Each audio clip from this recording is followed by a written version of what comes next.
بسم اللہ الرحمن الرحیم۔ السلام علیکم ورحمۃ اللہ وبرکاتہ۔ میں ہوں محمد صادق شاہ اور آپ دیکھ رہے ہیں صادق ٹی وی یوٹیوب چینل۔ انسان ذہین ہو، عقل والا ہو تو اپنی ذہانت اور عقل کے ذریعے سے وہ موت کے منہ سے بھی واپس آ جاتا ہے۔ یہاں پہ ایک واقعہ بیان کیا جاتا ہے جو حضرت عمر بن خطاب رضی اللہ تعالیٰ عنہ کے خلافت کے زمانے کا ہے کہ جب روم اور فارس فتح ہو رہے تھے اور اسلام اور مسلمانوں کے ہاتھوں ان کی ذلت اور رسوائی لکھی جا رہی تھی اور ان کو، ان کے بادشاہوں کو، ان کے سرداروں کو پکڑ پکڑ کر مدینے لایا جا رہا تھا، تو اسی کا ایک واقعہ ہے ہرمزان کا، جو حضرت عمر رضی اللہ تعالیٰ عنہ کے سامنے جب ان کو پیش کیا گیا، اس کا ایک واقعہ ہے۔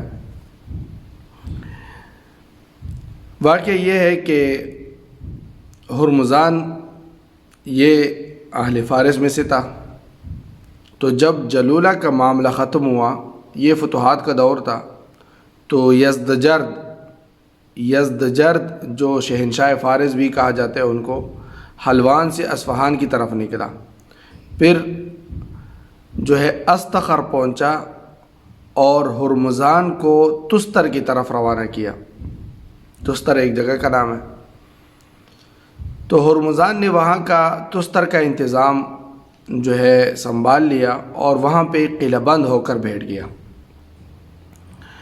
اور ان لوگوں کا ابو موسیٰ رضی اللہ تعالیٰ عنہ نے محاصرہ کر رکھا تھا۔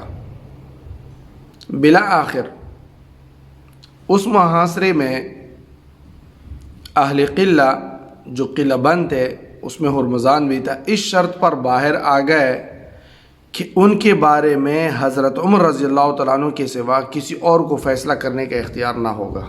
یعنی ہم ٹھیک ہے تسلیم ہوتے ہیں، لیکن فیصلہ یہاں پہ جو کماندار ہے یا جو مسلمانوں کے لشکر کا جو لیڈر ہے، وہ ہمارا فیصلہ نہیں کرے گا، بلکہ حضرت عمر رضی اللہ تعالیٰ عنہ کی طرف لے جا کے وہ فیصلہ ہمارا کر دے۔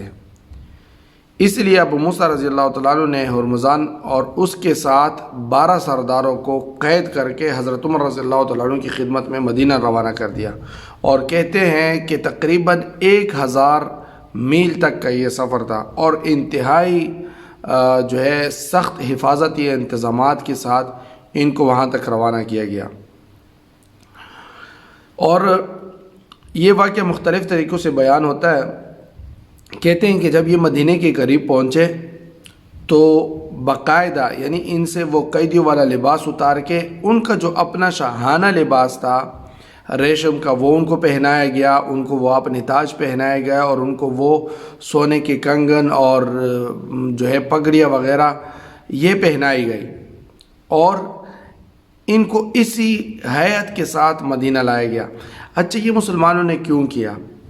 یہ اس وجہ سے کیا کہ جب یہ مدینہ میں داخل ہوں تو مسلمان ان کو دیکھیں کہ اسلام اور مسلمانوں کے ہاتھ ان کے تخت و تاراج جو ہے تخت و تاج کیسے تاراج ہوئے، اور تاکہ مسلمانوں کو احساس ہو کہ عزت اللہ تعالیٰ نے اسلام میں رکھی ہے، اور مسلمانوں کے لیے ہے عزت، اور یہ اگر ہم مسلمان صحیح اللہ تعالیٰ کے حکم اور اس کے نبی کے طریقے پر چلیں گے تو یہ ساری چیزیں ہمارے جو ہے متحت آ جائے گی، تاکہ ان کو ان لوگوں کی ذلت کا جو ہے اندازہ ہو کہ یہ اپنے تخت و تاج کے ساتھ اور اپنے شاہانہ لباس کے ساتھ کیسے ذلت کے ساتھ بندھے ہوئے یہ قید لائے گئے۔ تو باقاعدہ طور پر ان کو یہ چیزیں پہنائی گئی، ان کو اپنا لباس پہنایا گیا۔ تو جب یہ مدینہ لائے گئے تو لوگوں کو تعجب ہوا کہ یہ کیسے بادشاہ لوگ تھے اور کیا ہوا، اور کیسے یہ جو ہے ان کو قید کر کے لے کے آئے۔ پھر لوگ ان کو لے کر حضرت عمر رضی اللہ تعالیٰ عنہ کے مکان پر پہنچے۔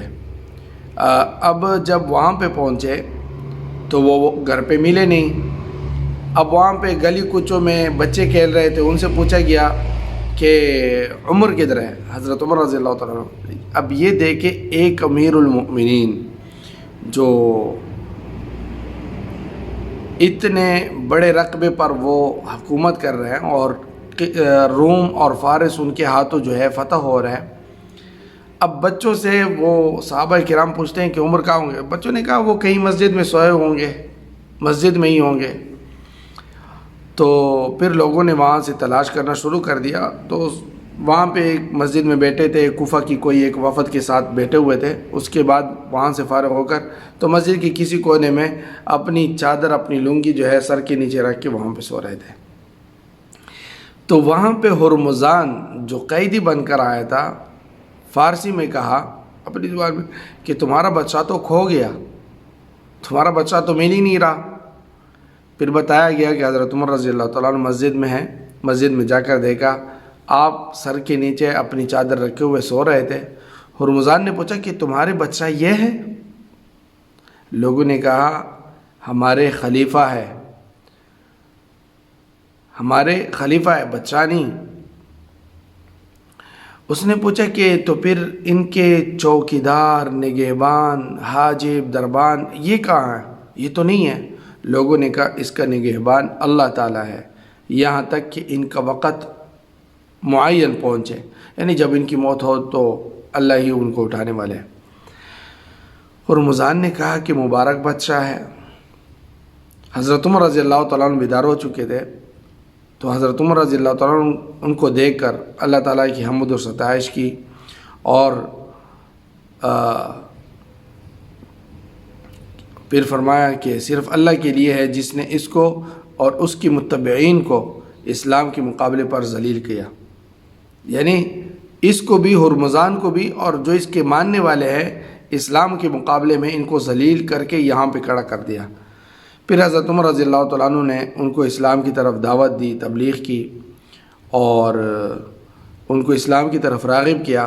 پھر جب ہرمزان نے اس کا انکار کیا تو حضرت عمر رضی اللہ تعالیٰ عنہ نے اس کے قتل کا فیصلہ کیا کہ یہ نہیں مانتے تو اس کو قتل کر دیا جائے. ہرمزان، اب جو میں نے بات کہنی تھی کہ کسی کے پاس عقل ہو، ذہانت ہو تو وہ موت کے منہ سے بھی واپس آ سکتے ہیں. اب ہرمزان نے یہاں پہ کیا جو اپنی ذہانت استعمال کر کے اور ایک ننگی تلوار کے سائے سے وہ نکلے. ہرمزان نے کہا کہ آپ مجھے پانی پلا سکتے ہیں؟ حضرت عمر رضی اللہ تعالیٰ عنہ سے انہوں نے یہ جو ہے پوچھا. حضرت عمر رضی اللہ تعالیٰ عنہ فرمایا کہ تم پر قتل اور پیاس جمع نہیں کیے جائیں گے.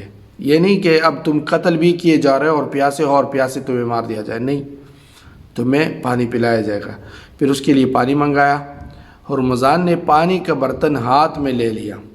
اب ہاتھ میں لے کر لیکن پانی پی نہیں رہا، اس میں رکا ہوا ہے، ایسی توقف کیا ہوا ہے کہ ایسی حالت میں کہ ایک ننگی تلوار کے سامنے کیسے اطمینان ہو سکتا ہے کہ یہ گھونٹ حلق سے اترنے کی نوبت آتی ہے یا نہیں.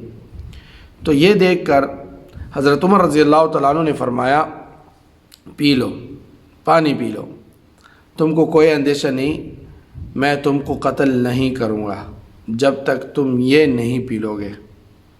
یہ بس اندیشہ چھوڑ دو، آرام سے پی لو پانی، میں اس وقت تک تمہیں قتل نہیں کروں گا جب تک تم یہ پانی پی نہیں لیتے.